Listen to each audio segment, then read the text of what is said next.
I'm Maxwell Rhodes, and I have a secret life I share with very few people. To the outside world, I'm just another homeowner in a quiet American suburb. But I'm also a high-ranking official in Interpol's animal trafficking division, dedicated to dismantling cruel networks that exploit innocent creatures for profit. After years of working internationally, flying to far-flung corners of the globe to break smuggling rings, rescue endangered animals, and put their captors behind bars, I yearned for a more settled life.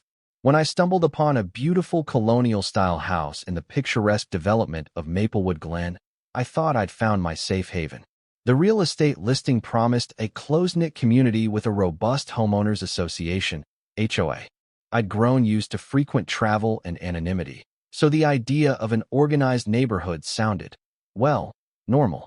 Maybe I could finally cultivate a home life that wasn't overshadowed by constant undercover missions.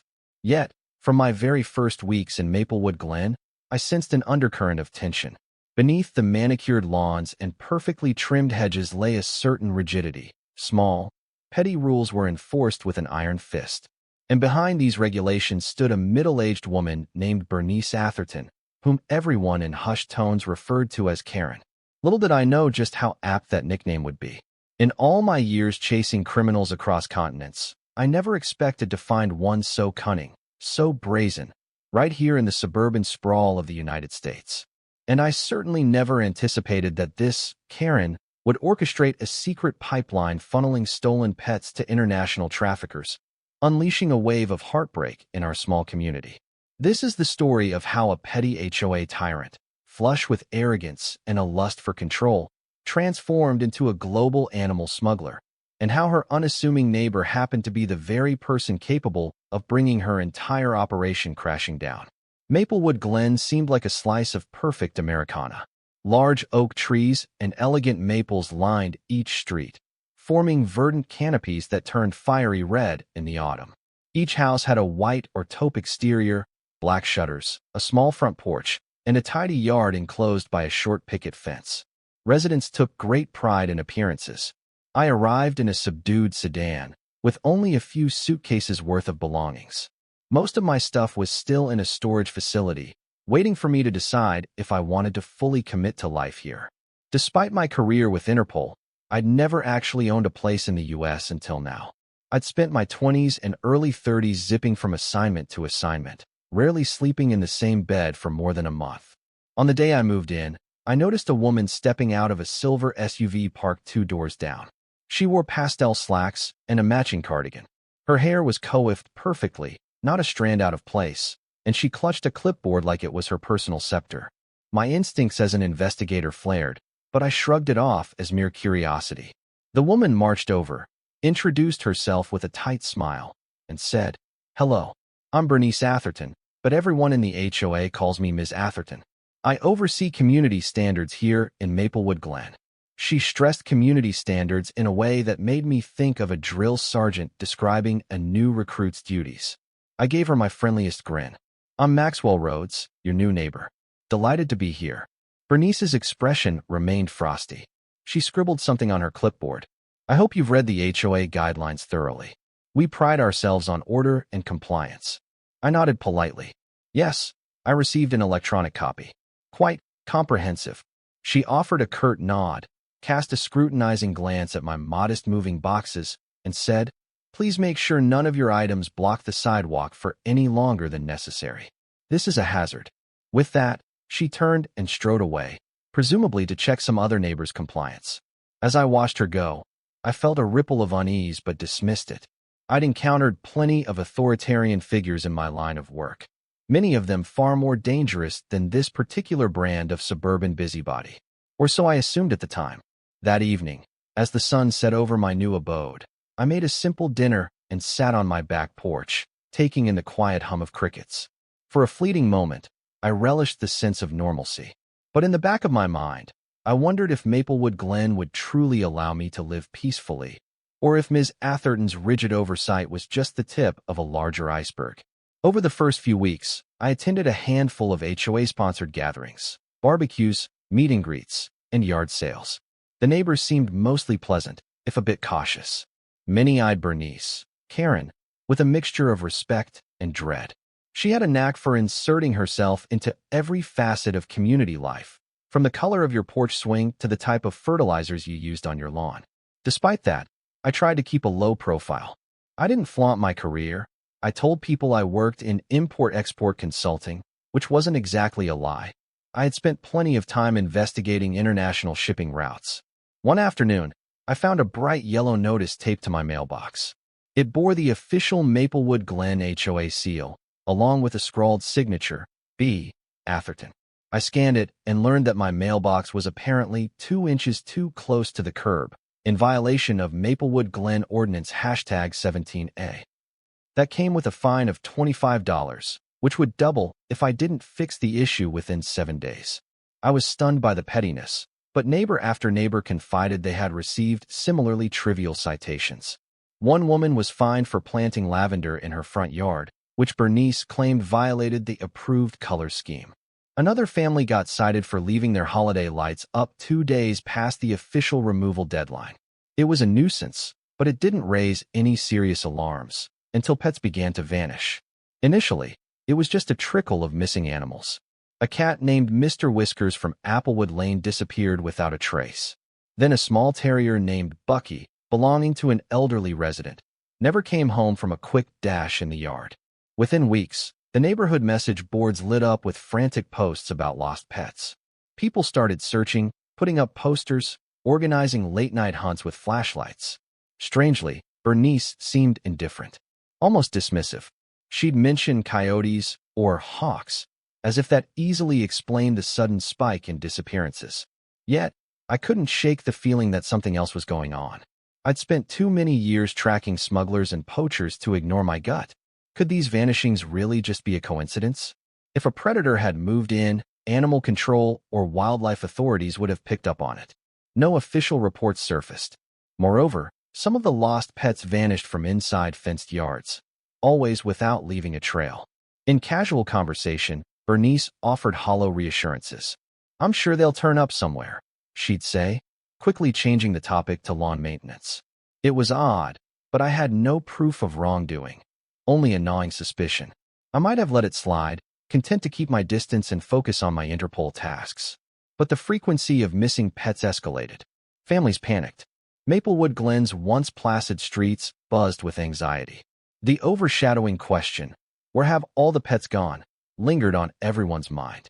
And so my quiet suburban life veered back into investigative territory. The deeper I looked, the more certain I became. These weren't random disappearances.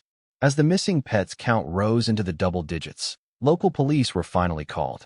They took statements, noted that the animals were all small to medium-sized, but found no immediate signs of forced entry or foul play.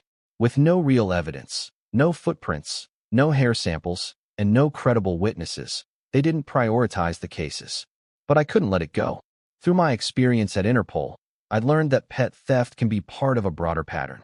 Sometimes, these animals end up in domestic black markets, sold to disreputable breeders, or worse, used for unscrupulous medical testing or dogfighting rings. Other times, they're shipped internationally to feed exotic pet demands in other countries. I decided to do a bit of silent investigating on my own. I started by systematically listing the families who had reported missing pets, focusing on their approximate addresses, the time of day the pets disappeared, and any peculiar circumstances. I noticed that many vanishings occurred close to nights when Bernice held special HOA compliance checks in certain corners of the neighborhood. On a hunch, I took a nighttime stroll around Maplewood Glen, hoping to observe something out of the ordinary. Around midnight, I spotted Bernice's SUV cruising through the neighborhood.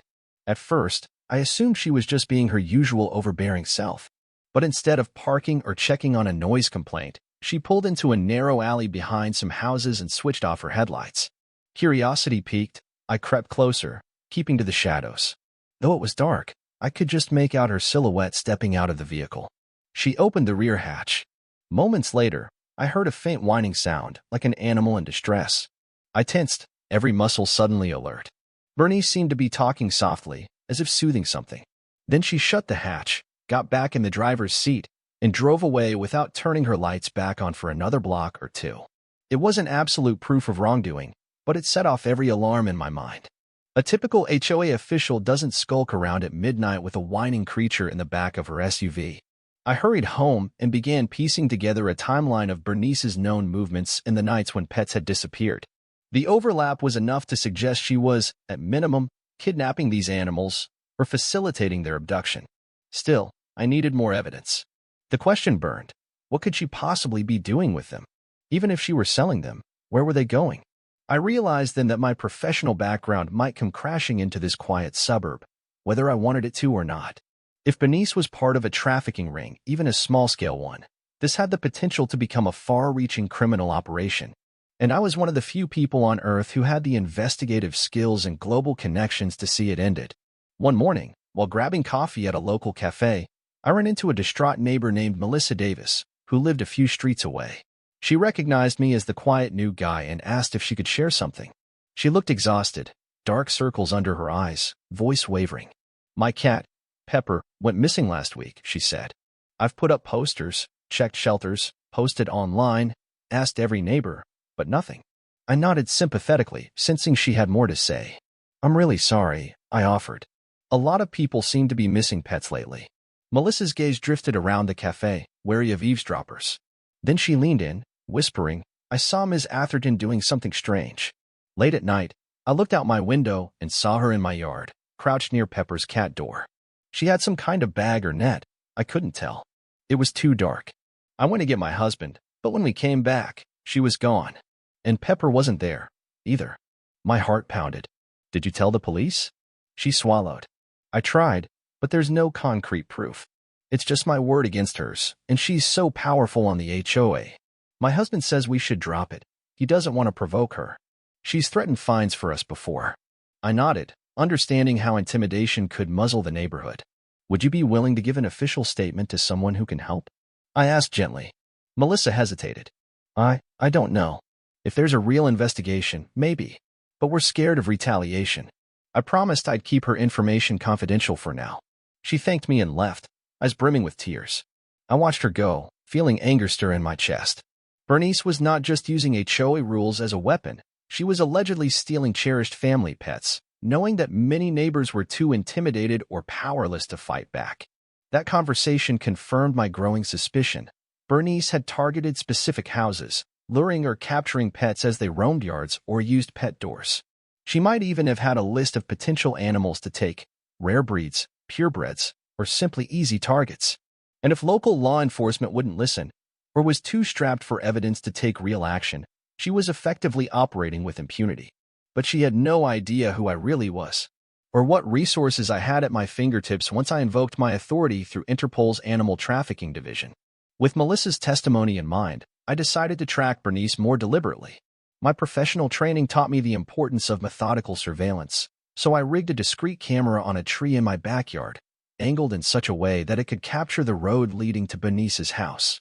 I set up motion detection alerts so that whenever her SUV passed by at unusual hours, I'd know. Within days, I gathered valuable footage. Sometimes Bernice drove alone. Other times, she had a passenger, unfamiliar individuals who never stayed in the neighborhood long. My camera logs showed that some nights, she left Maplewood Glen around 11 p.m. and didn't return until dawn.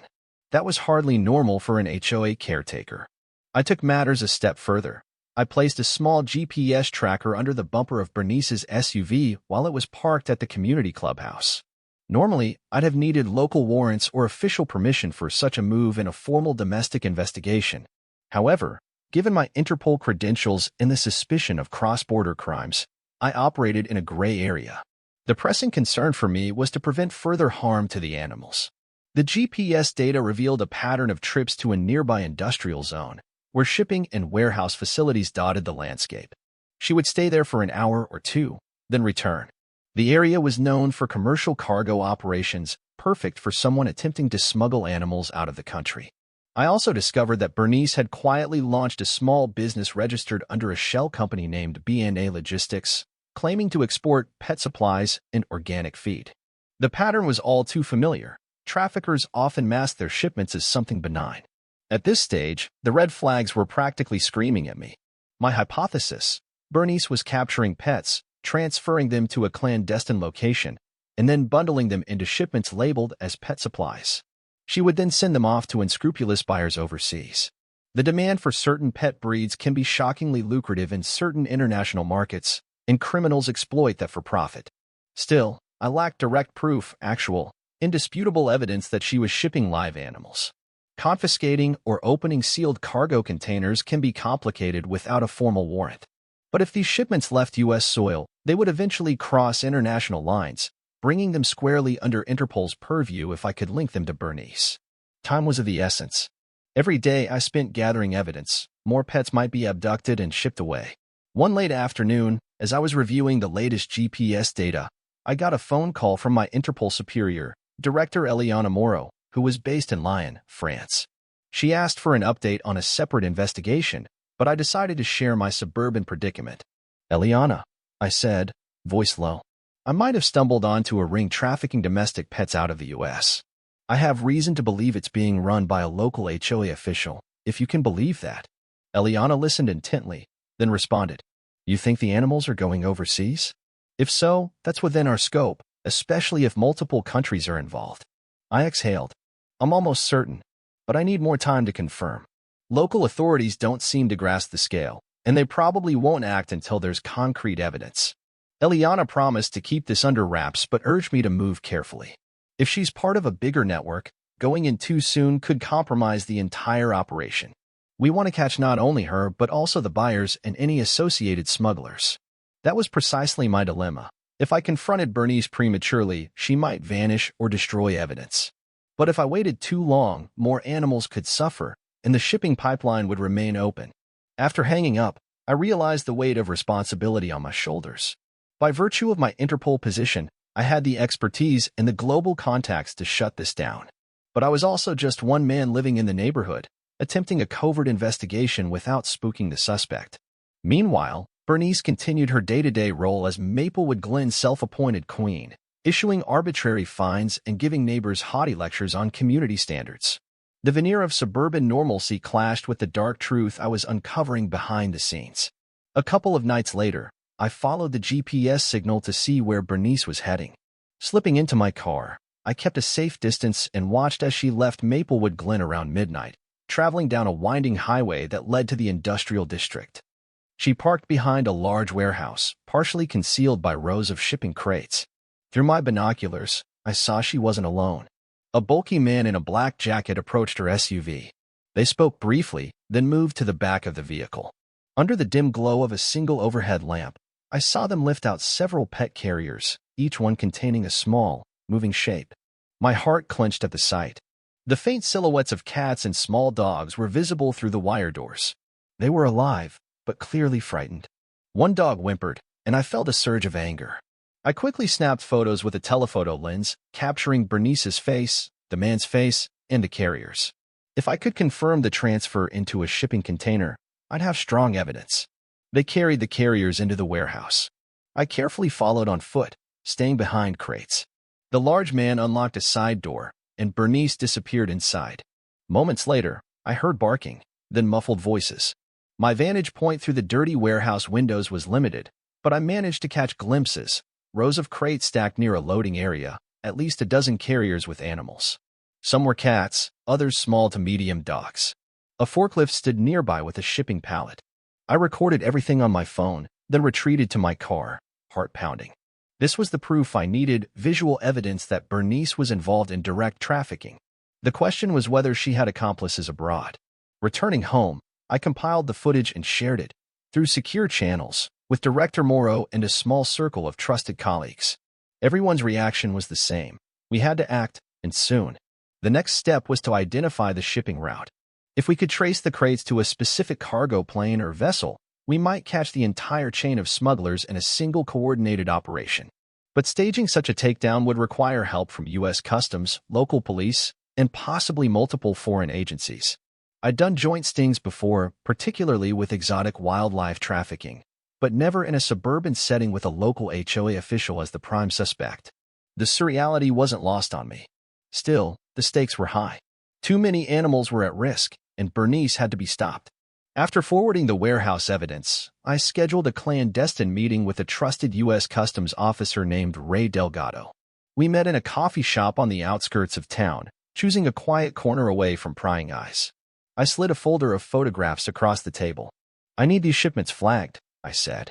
Everything you see here, originating from a local front company called BNA Logistics, needs thorough inspection. Ray flipped through the photos, eyes widening. Domestic pets? That's a new low. Usually we see exotic parrots or reptiles. But dogs and cats. He looked up, anger flashing in his gaze. That's brutal. I nodded grimly. We suspect they're being sold to international buyers. Some might be unscrupulous breeding farms. Others could be black market pet traders.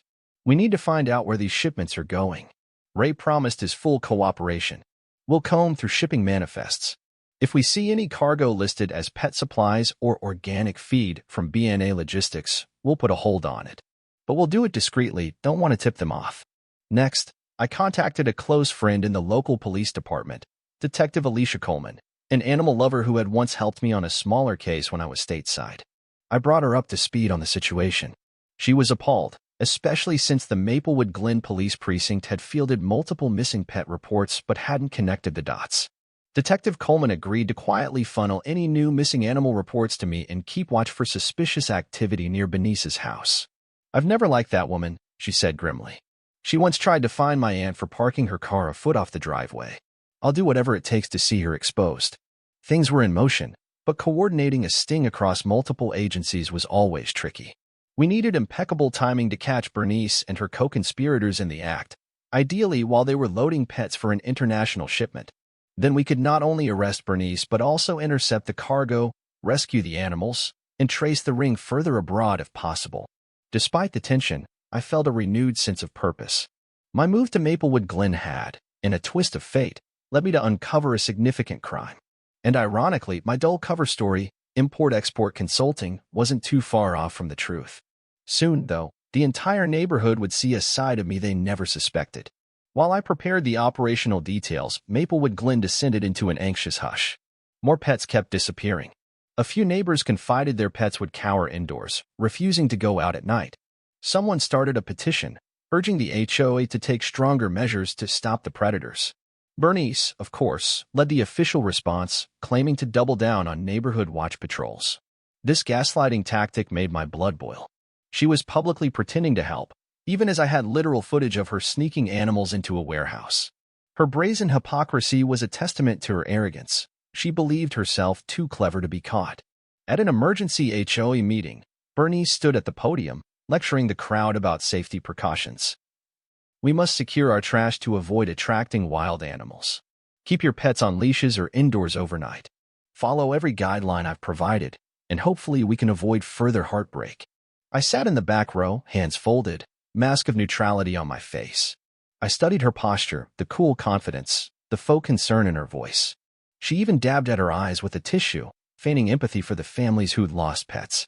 Most neighbors, desperate for answers, clung to her words. But I caught glimpses of a few who were less convinced. Perhaps they'd seen her sneaking around, or heard rumors of my quiet investigation. After the meeting, as the crowd dispersed, Bernice approached me. "Maxwell, how are you settling in?" she asked, her tone syrupy but her eyes flinty. "I hope the recent events haven't marred your impression of Maplewood Glen." I forced a polite smile. "I'm coping fine. Just concerned about the missing pets, like everyone else." She nodded solemnly. "Such a tragedy. But I'm sure if we stick together, we'll overcome." I resisted the urge to call her out right then and there. Instead, I feigned gratitude. "Of course, Ms. Atherton. Thank you for your hard work." As she walked away, clipboard tucked under her arm, I reminded myself to stay patient. The net was closing around her, and this charade wouldn't last much longer. The following week was a whirlwind of coordination. Director Morrow set up a secure channel that linked me, Detective Coleman, Ray Delgado from Customs, and a handful of Interpol liaisons overseas who specialized in dismantling animal trafficking networks. We identified a specific cargo route that seemed suspicious. BNA Logistics had scheduled a shipment bound for a port in Southeast Asia, labeled premium pet feed.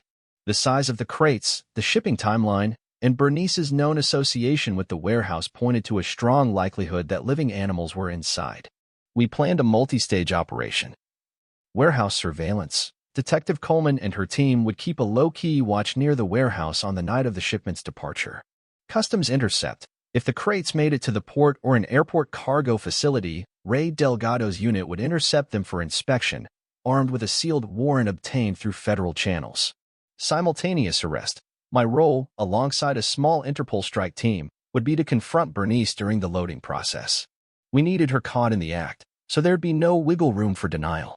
We also had to be mindful that Bernice might have armed associates. Traffickers can become violent when threatened, and we couldn't underestimate the potential danger, even in suburban America. Nerves ran high as the day approached. Part of me worried Bernice would sense something was off, my subtle watchfulness or the sudden spike in late-night police patrols might tip her off. But she forged ahead with her usual routine, handing out HOA fines, conducting yard inspections, and hosting her so-called safety briefings. Her audacity was stunning. Even with families in tears over vanished pets, she walked around Maplewood Glen with her head held high, as though she were a savior. It fueled my resolve to see her brought to justice. The day of the planned sting arrived.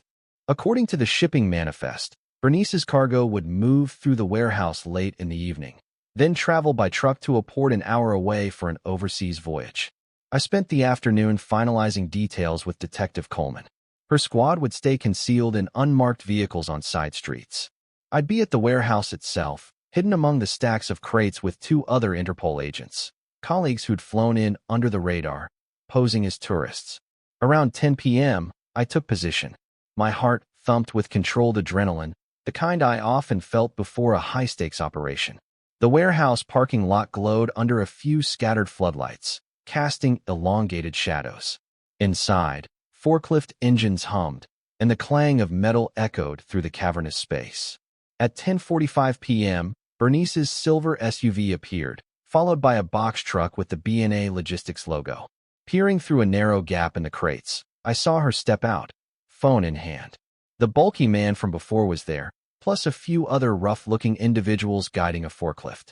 Moments later, I heard barking, faint and muffled. My jaw tightened. They were definitely loading live animals. My hidden earpiece crackled with a whispered update from Detective Coleman. "We see the cargo truck. We're in position." I replied softly, "Wait for my signal." Bernice supervised as the forklift operator gently lifted a stack of large crates. From my vantage, I could see anxious dogs inside. Some pressed their faces against the metal grating, eyes wide with fear. Next to them, caged cats mewed pitifully. It was heart-wrenching. Bernice held up a clipboard, likely a shipping document, and barked orders. "Careful with that pallet. If they're damaged, our buyer will dock our payment." The buyer. So it was confirmed. She had an overseas partner expecting these pets. My anger rose like bile. I took a steadying breath and signaled my Interpol teammates. "On my mark," I murmured into the microphone. The forklift lowered the pallets onto the truck's cargo bed. Bernice checked her phone, possibly verifying the timeline with her contact. The men started to secure the crates with straps. Now, this was the moment. I stepped out from behind the crates, accompanied by my colleagues, guns holstered but visible. "Bernice Atherton," I shouted, voice echoing through the warehouse. "Interpol, step away from the truck, hands in the air." Chaos erupted. Bernice spun around, eyes wide with disbelief. For a split second, she just stood there, frozen, clipboard still in hand. Then her eyes flicked to me, and recognition dawned. "You," she hissed, voice thick with betrayal. "You're not just some consultant." The forklift operator, unsure what to do, stopped in mid-movement. One of Bernice's associates reached for something in his jacket, perhaps a weapon. My Interpol partner leveled her sidearm and barked, "Freeze. Hands where we can see them." The man hesitated, then slowly raised his arms. Meanwhile, Bernice took a step backward, glancing around as though seeking an escape route. Outside, sirens wailed as Detective Coleman's squad moved in. I advanced cautiously. "Bernice Atherton, you're under arrest for international animal trafficking, kidnapping, and multiple related offenses." She shook her head, face contorting with rage. "You have no right. I'm the head of this HOA. I know my rights." I almost laughed at the absurdity. "This is bigger than any HOA, I said. "You're smuggling stolen pets overseas. We have the proof, and now we've caught you red-handed." Detective Coleman's team stormed in from the loading bay doors. Officers rushed to secure the truck, opening crates and freeing animals. The warehouse filled with the cacophony of barking and meowing. Some dogs leapt into the arms of the officers, desperate for solace. Bernice, still reeling, clung to her clipboard like a security blanket. "This is a misunderstanding," she yelled. "These are all strays we were exporting to better homes. Overseas adoptions." I exchanged a look with Coleman. We both knew that was a flimsy lie. None of these families had surrendered their pets. "Then why are these animals microchipped with local owners' names?" Coleman asked calmly, brandishing a scanner. "You've been stealing them, Ms. Atherton." Bernice's mouth opened and closed, lost for words. An officer gently placed handcuffs on her wrists. She struggled briefly, but there was no escape. Her accomplices fared no better. The forklift driver surrendered without a fight. The bulky man with the jacket was handcuffed as well, cursing under his breath. The entire smuggling operation ground to a halt in a matter of minutes. Outside, TV news vans started gathering, alerted by police scanners. The flash of cameras illuminated the nighttime scene. For a woman who loved her sense of control and social standing, Bernice now stood humiliated in front of a city's worth of eyes. In the aftermath, the warehouse resembled a rescue shelter more than a crime scene. Officers and volunteers scurried around, checking each crate and scanning the animals for microchips. Many were indeed the beloved pets reported missing in Maplewood Glen, and possibly from other neighborhoods as well. Some animals had foreign microchips or no microchips at all, indicating they might have come from different parts of the country. The scale of Bernice's operation was bigger than anyone had guessed. She'd likely been in contact with multiple suppliers, not just stealing pets herself, but also purchasing them from smaller thieves, funneling them through her B&A logistics front.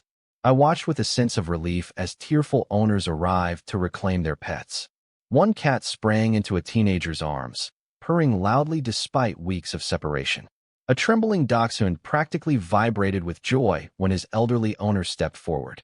The reunion scenes were heartwarming, if tinged with heartbreak for those whose pets weren't immediately recovered.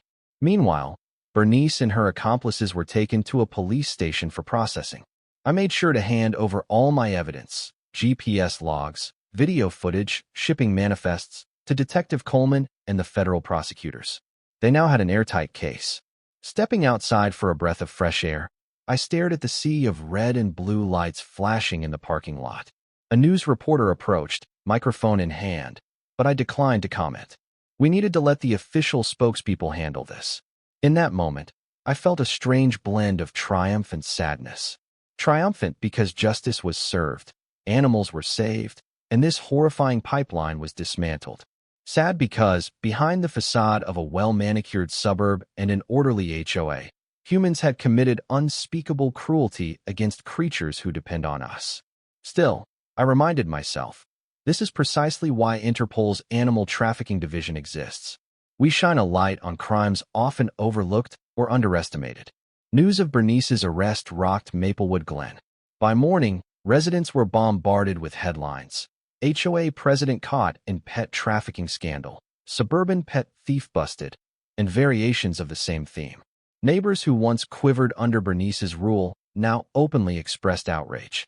Some were furious at being tricked into believing coyotes or other wildlife were responsible for the missing pets. Others felt guilty for not speaking up sooner, recalling times they'd noticed suspicious behavior but had been too intimidated to act. A hastily convened emergency HOA meeting took place at the community clubhouse, minus Bernice, of course. Emotions ran high, with some demanding the immediate dissolution of the old HOA board. A wave of relief was also palpable, as though a storm cloud had finally passed. I attended that meeting quietly, taking a seat in the back as always. Without Bernice, the dynamic was different. A sense of openness and shared sorrow prevailed. People recounted how they had lived in fear of petty fines, constantly trying to avoid Bernice's ire. Then a retired teacher named Mrs. Patterson stood up. "I found my Pomeranian, Muffin, last night," she said, tears in her eyes. "He was in one of those crates at the warehouse. If Mr. Rhodes," she turned toward me, "hadn't exposed this operation, I can't imagine what would have happened." Dozens of heads turned in my direction, and I felt a flush rise in my cheeks. I hadn't intended for the neighborhood to discover my real occupation so dramatically, but it was too late now. People began clapping, a quiet, heartfelt applause that spread across the room. Afterward, Many approached me with thanks or apologies for not realizing what was going on. I assured them that Bernice's duplicity was thorough.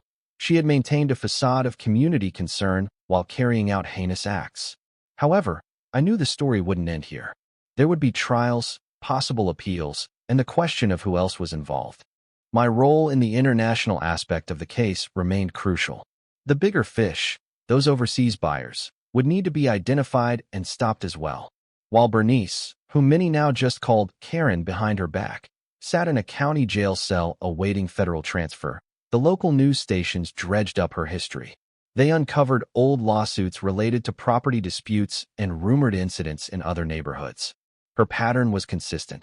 Gain a position of power in the HOA, wield it to intimidate residents, and possibly use that position to facilitate shady activities. As it turned out, she'd inherited a large sum from a distant relative years ago, enough to finance her front company. The exact timeline of her shift from petty HOA tyrant to active criminal trafficker was unclear, but it likely happened gradually. She started by collecting strays or unwanted pets to sell at a profit, then realized she could forcibly acquire them. Her nickname, Karen, took on a macabre twist, symbolizing not just the rude, overbearing persona many associate with the term, but an actual criminal mastermind lurking behind a suburban facade. Residents were left grappling with the fact that the person who had lectured them about fence heights and lawn ornaments had also orchestrated an international pet smuggling ring. I cooperated with local prosecutors, providing statements and clarifying the role of Interpol.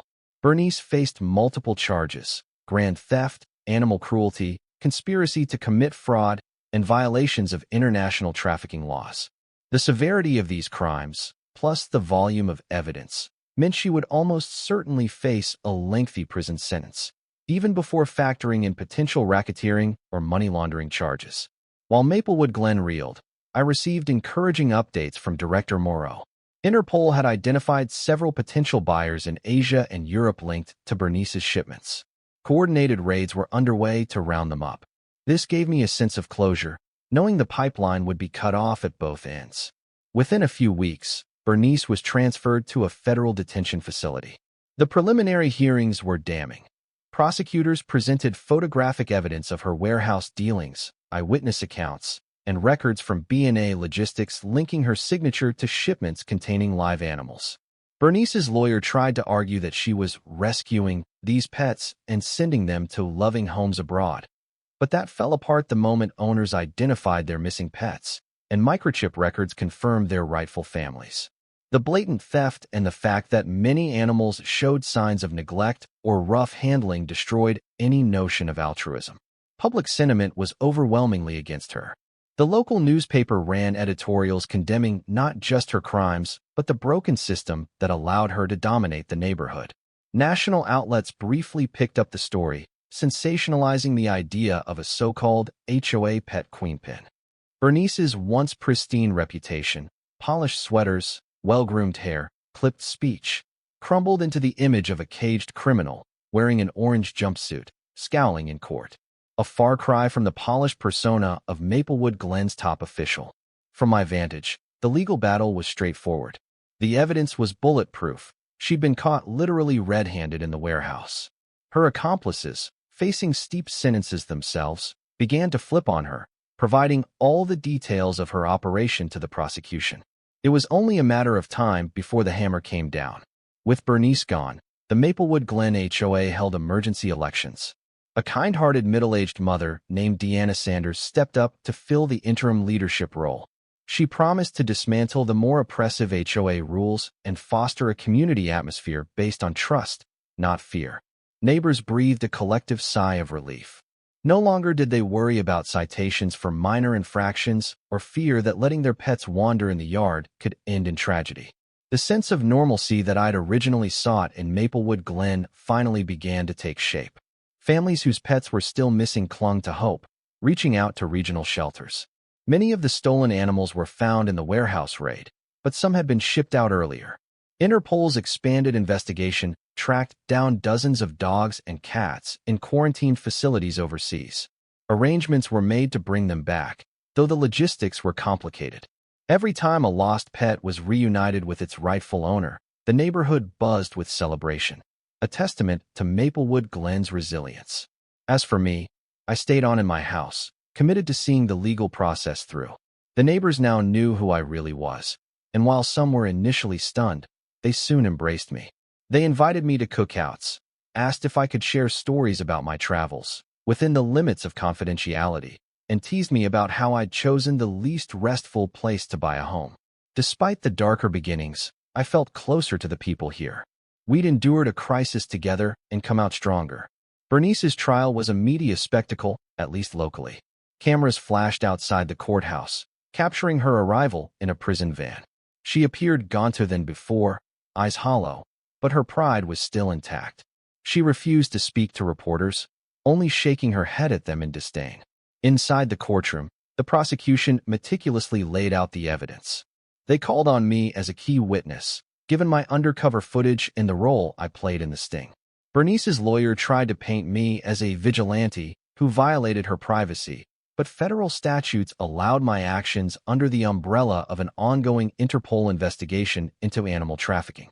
Scores of Maplewood Glen residents also testified, recounting their pets' disappearances and the intimidation they felt under Bernice's HOA leadership.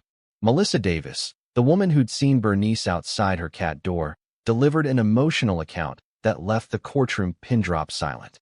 The final nail came when multiple accomplices testified against Bernice.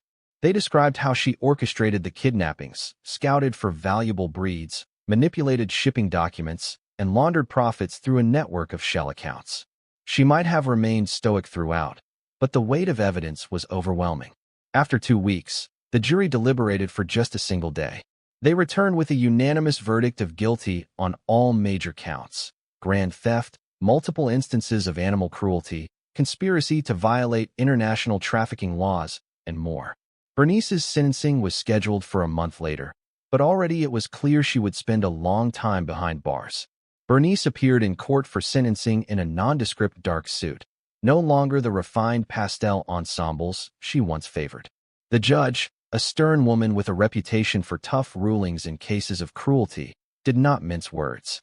Citing the evidence of Bernice's systemic, profit-driven exploitation of vulnerable animals and the emotional harm inflicted on families, the judge handed down a lengthy prison term: 25 years in federal prison.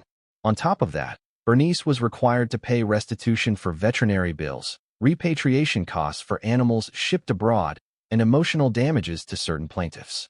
But the real knockout blow came with the seizure of Bernice's property. The house she owned in Maplewood Glen, the assets in her shell company B&A Logistics, and any other valuables traceable to the proceeds of her crimes were confiscated by the government. Maplewood Glen's HOA board swiftly removed her from any official position, expunging her name from all records. The moment the sentence was pronounced, Bernice's composure finally cracked. She yelled at the judge that this was an abuse of power, insisted she was framed, and threatened to take everyone down with her. The bailiffs escorted her out of the courtroom in handcuffs while she continued to rant. Yet the final image that lingered in my mind was of a once dignified suburban tyrant reduced to a disgraced figure, dragged away as news cameras clicked and whirred. Life in Maplewood Glen moved forward, albeit with scars that would take time to heal. Families spent countless weekends searching for any missing pets not yet found, coordinating with shelters and rescue organizations. Over time, more animals were traced and reunited with grateful owners. The HOA, under Deanna Sanders' leadership, radically restructured its rules. Gone were the minutely enforced mandates on mailbox placement and the oppressive color schemes. Instead, the focus shifted to genuine community building: potluck dinners, block parties, charitable drives for local shelters, especially those caring for rescued pets. As for me, my quiet life remained elusive, but in a good way. Neighbors brought homemade casseroles, kids waved and yelled my name from across the street, and folks asked me for advice, not on lawn care, but on how to spot potential animal abuse or trafficking in the future. I started to feel less like an undercover agent and more like a part of the neighborhood. Every so often, my Interpol duties still called me away to distant lands to tackle the next big trafficking case. But no matter where I went, Maplewood Glen felt like the anchor I could return to, a place that had seen my professional mission and personal life collide in the most unexpected fashion. Bernice Karen Atherton remains incarcerated, her property liquidated to fund the restitution she owes. Her arrogance and cruelty caught up with her in spectacular fashion, and she now stands as a cautionary tale of what can happen when petty power hunger merges with larger-scale criminal greed. In the final analysis, Maplewood Glen emerged stronger than before, proving that even in the face of unspeakable betrayal, a community can unite to do what's right. The shadow of the missing pets era slowly lifted, replaced by an era of kindness and vigilance. Whenever I walk through the neighborhood at dusk, hearing the playful yips of dogs behind fences and the occasional meow from a windowsill, I'm reminded of how close we came to losing it all. And in that peaceful twilight, I'm grateful for the resilience of everyday people, for the unwavering devotion so many have for their beloved pets, and for the chance to have played a part in restoring safety to a little corner of the world that I now call home.